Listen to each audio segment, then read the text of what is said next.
उर्दू जुबान को बचाना है तो कुछ इसका एम्प्लॉयमेंट से इसकी जोड़ने की जरूरत है।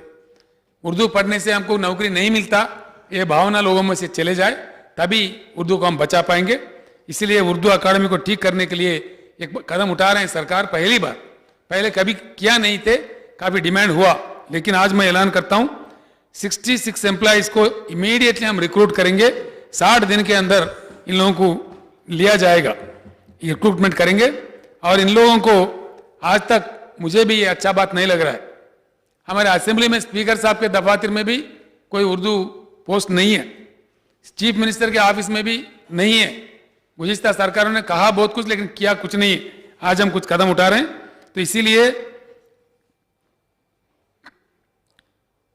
ये 66 पोस्ट जो ले रहे हैं ये मल्टीपर्पज काम करेंगे। चीफ मिनिस्टर के ऑफिस में 2 लोग होंगे, स्पीकर साहब के दफ्तर में 1 आदमी होंगे, और जीएडी में 4 लोग होंगे। 17 हमारे मंत्री है आज नंबर। हर मिनिस्टर और सेक्रेटरी के यूज के लिए हर मिनिस्टर के साथ एक उर्दू एम्प्लॉय होंगे। उर्दू दरखास्त भी लेंगे, उर्दू पढ़ेंगे, उर्दू में समझाएंगे जो भी उर्दू में बोलने के लिए आएंगे। उसके साथ ही साथ जिला कलेक्टर, हमारे 31 जिले हैं, हर कलेक्ट्रेट में एक उर्दू ऑफिसर वहां होंगे। इनको भी रिक्रूट कर रहे हैं, 60 दिन के अंदर इनको रिक्रूट करके उनको अलॉट कर देंगे।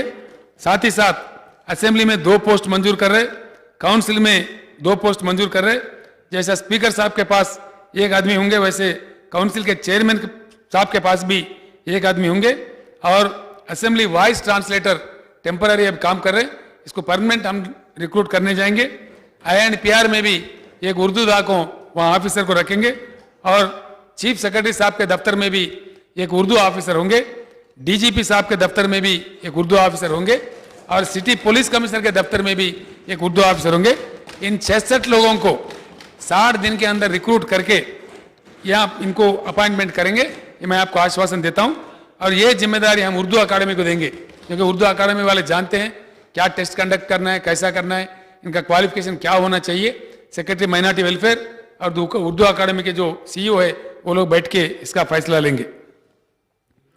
दूसरा मुतालिबा था आपके तरफ से, उर्दू जो नए जूनियर कॉलेजेस, डिग्री कॉलेजेस रियासत भर में खोला गया, गुज़िश्ता सरकार ने खोला, उसमें कुछ उर्दू मीडियम के लिए सेल्फ फाइनेंस कोर्सेस लाए थे।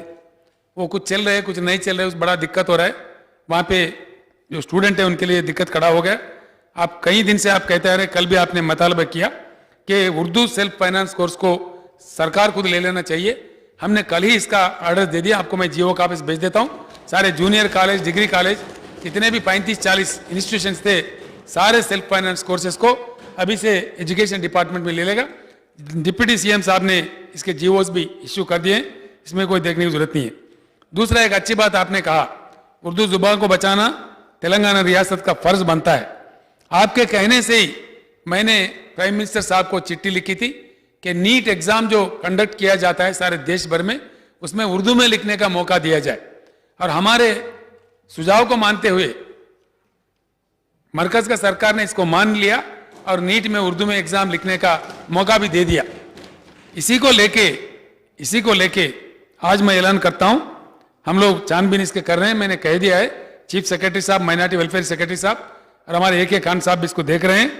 TSPSC के एग्जाम में, इलेक्ट्रिसिटी बोर्ड के एग्जाम में, सिंगरेनी के लिए जो लिए जाते हैं वहां के एग्जाम में, RTC में जो लिए जाते हैं वहां के एग्जाम भी, जो मुलाजिमात के लिए एग्जाम्स कंडक्ट करते हैं वहां भी उर्दू में एग्जाम लिखने का चांस दिया जाएगा आपसे, इसमें कोई दो राय नहीं है। इसका भी हम ऑर्डर्स इश्यू कर देते हैं। all competitive exams which will be conducted in the state, they will have a scope to write the exam in Urdu language also.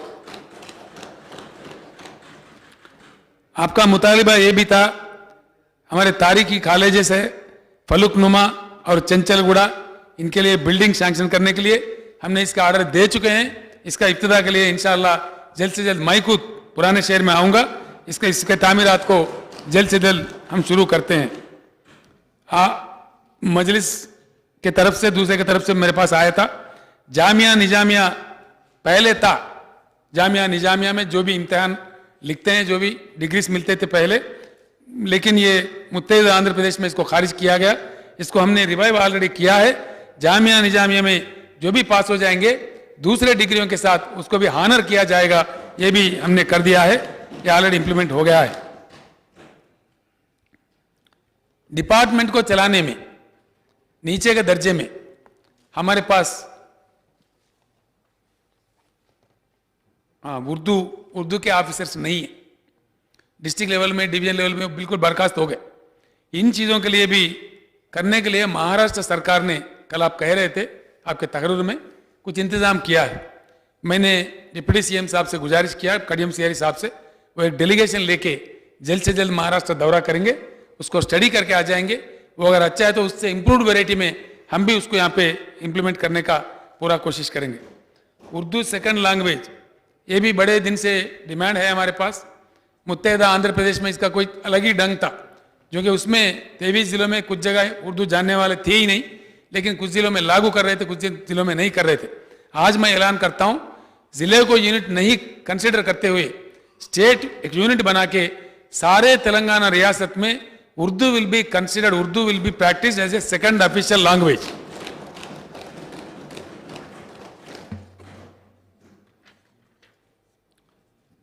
Fees reimbursement का आपने जिक्र किया।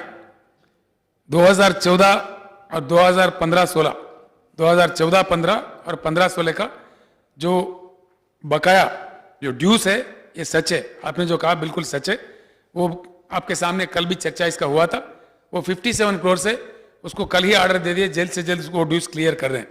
जहां तक 216 और 217 का फीस रिएम्बर्समेंट में है, इसमें आप जो कहे थे वो फिगर बिल्कुल सच है, 239 करोड़, लेकिन ये डायनेमिक फिगर है। इसमें से 130 करोड़ पेमेंट हो गया, बाकी प्रोसेस में है। जैसे जैसे इंस्टीट्यूशंस आते रहते हैं, दरखास्त आते रहते हैं, सरकार में एक तरीका है। दूसरे जमात को, दूसरे इंस्टीट्यूशन को जिस तरह से किया जा रहा है, इनको भी इसी तरह से किया जा रहा है। इसमें कोई फिक्र करने की जरूरत नहीं है, ये बिल्कुल जल्द से जल्द हो जाएगा। दरगाहों के तरक्की के लिए आपने एक मुतालबा रखा। पहाड़ी शरीफ के लिए आपने कहा, वहाँ 9.5 करोड़ हमने ऑलरेडी सैंक्शन किया, जो भी इश्यू किया वो आपको भेज देते हैं। जहांगीर पीरों के पास तेलंगाना रियासत बनाने के लिए हमने भी मन्नत मांगी थी। मैं कल वहाँ जा रहा हूँ, वहाँ का छानबीन करके उस जहांगीर पीर दरगाह के लिए जो करना चाहिए वह कल मैं अपना फैसला वहाँ सुनाऊंगा इंशाल्लाह। मौला अली दरगाह जो हमारे शिया भाइयों के लिए बहुत ही जाना माना हुआ श्रेण है, उसके लिए एक रास्ता बनाने के लिए आपने बोला। मैंने जीएचएमसी कमिश्नर को इसका ऑर्डर्स दे दिए हैं। GHMC will take up the construction of route to the Moula Ali दरगाह। अजमेर में रुबात बनाने का हम लोगों ने हमारे मैनिफेस्टो में रखा है, इसीलिए कि अजमेर एक इंटरनेशनल श्रेण है। हिंदुस्तान से नहीं बल्कि कई ममालिक से लोग वहाँ आते जाते हैं, बड़ा मान्यता वो चीज़ रखता है। मैंने भी वहाँ मन्नत मांगा था। कहावत है अजमेर में भी जो भी माथा टेक के मन्नत मांगता है वो काली झोली नहीं जाएगा, उसका झोली भर के जाएगा। मैंने भी मांगा था तेलंगाना रियासत बनाओ मौला, हम आपकी खिदमत में फिर काम करेंगे। मेरे मन्नत पेंडिंग है वहाँ रुबात बनाने का। ज़रूर हम वहाँ के चीफ मिनिस्टर साहिबा वसुंधरा राजे जी से हमने बातचीत किया। She was kind enough to allot 2 acres of land. अभी हमारी कमेटी एक जाएगी डिप्टी सीएम साहब के सदारत में। वो ज़मीन दूर है करके कह रहे हैं, दूर है नज़दीक है, वो लाजमी है या नहीं है वो एक बार देख लें। तो मैं खुद चलने वाला हूँ, जब मैं चलूँगा तो आपको भी इंशाल्लाह साथ लेके चलूँगा, सारे लोग मिलकर चलेंगे। तो वहाँ संगे बुनियाद रखने का भी प्रोग्राम है। ज़मीन हमारे को अलॉट किया गया है, बताया गया है, वो सही है नहीं है, अच्छा है बुरा है, जाके छानबीन करके जल्द से जल्द वो भी हम लोग कंप्लीट कर लेते हैं। ये भी मैं आज ऐलान करना चाहता हूँ, जनाब कडियम सियारी साहब के सदारत में एससी के लिए और हमारे मिनिस्टर एसटी वेलफेयर के चंदूलाल साहब के सदारत में एसटी वुमेन के लिए हमने रेसिडेंशियल डिग्री कॉलेजेस मुकर्रर किया। वो काफ़ी अच्छे चल रहे हैं। मैं आज खुशी के साथ ऐलान करता हूँ, हमारे माइनॉरिटीज़ ख़ास तौर पर मुस्लिम बहनों के लिए रेसिडेंशियल कॉलेजेस भी हम जल्द से जल्द शुरू करेंगे। ये कितना शुरू करना है, कहाँ कहाँ करना है, इसके फैसला जल्द से जल्द सुनाया जाएगा। हाल में सिंगरेनी के चुनाव हुए थे, वहाँ हमारे नुमाइंदे गए थे। वहाँ हमारे कई भाई मुस्लिम भाई मिले, रमजान को भी उनको हॉलीडे नहीं दिया जाता। गुज़िश्ता सरकारों ने इस पर गौर नहीं किया, हम भी कल तक नहीं कर रहे थे। लिहाजा रमजान के दिन ज़रूर सिंगरेनी में भी हॉलीडे हमारे मुसलमान भाइयों के लिए दिया जाएगा और क्रिसमस के दिन हमारे क्रिश्चियन भाइयों को भी सिंगरेनी में क्रिसमस के दिन हॉलीडे दिया जाएगा। ये मैं आपको यकीन दिलाता हूँ, जल्द से जल्द आर्डर्स भी इश्यू कर देंगे।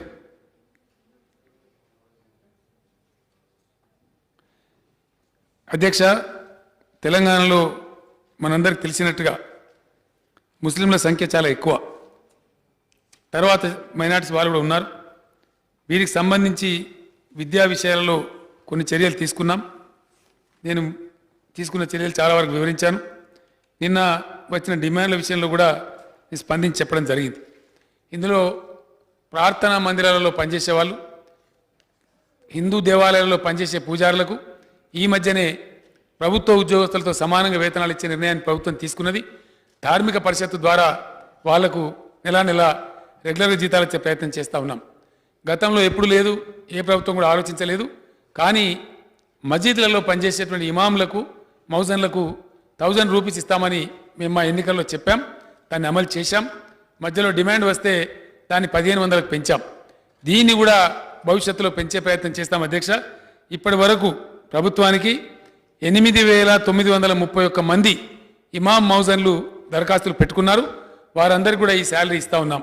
ఇంకా ఎవరైనా సరే పెట్టుకుంటే कोई मौजन इमाम कोई बचे हुए हैं, इससे इन 8931 के अलावा और भी कोई इमाम साहब, कोई मौजन साहब है बचे हुए, तो वो लोग अगर एप्लीकेशन रखेंगे सरकार के सामने, उनको भी ये अतिया सैंक्शन किया जाएगा, उनको भी ये बिल्कुल दिलाया जाएगा.